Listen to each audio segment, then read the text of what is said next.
நான் ஆசையை வென்ற ஒரு புத்தனுமல்ல, என் காதலை சொல்ல நான் கம்பனுமல்ல.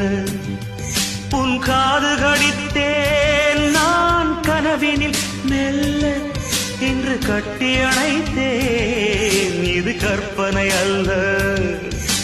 அடிமனம் தவிக்கும் அடிக்கடி துடிக்கும் ஆசையை திறகிவிடு, இருவிழி மயங்கி இதழ்களில் இறங்கி உயிர் வரை பரகிவிடு. முத்தம் வழங்காது ரத்தம் அடங்காது.